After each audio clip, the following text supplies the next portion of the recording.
You know, almost a decade ago, Lockheed Martin created a team dedicated to finding, recruiting, and placing qualified service members within its workforce. That global corporation is best known for advancements in defense, space exploration, and emerging technologies. So who better to have that development by their side than the men and women using those products? The initiative now is producing impressive returns.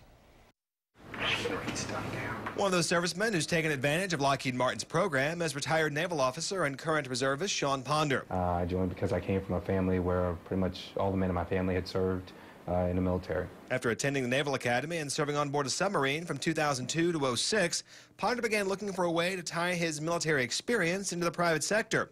It was a connection at first he struggled seeing.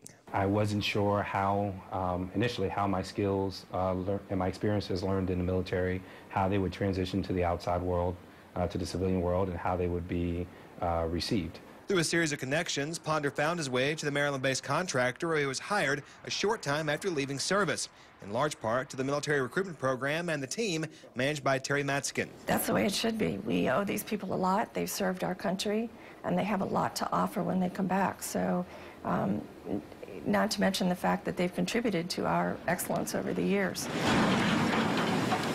2005, Lockheed Martin assembled a team of retired veterans for the sole purpose of outreach to transitioning military.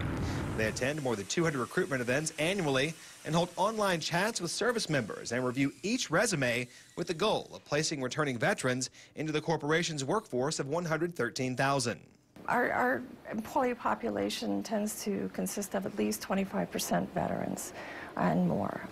Every year for the last 4 years, we've hired approximately 35 to 40% veterans of our external hires. They're the steps Ponder took toward his career with the company and something he'd recommend other veterans consider exploring. I think it's a great thing that the corporation does, by reaching out and making a concerted effort to hire veterans and bring them in. One, it's, to me, I feel it's a way that the corporation shows its support for the troops. So for that reason alone, it's amazing.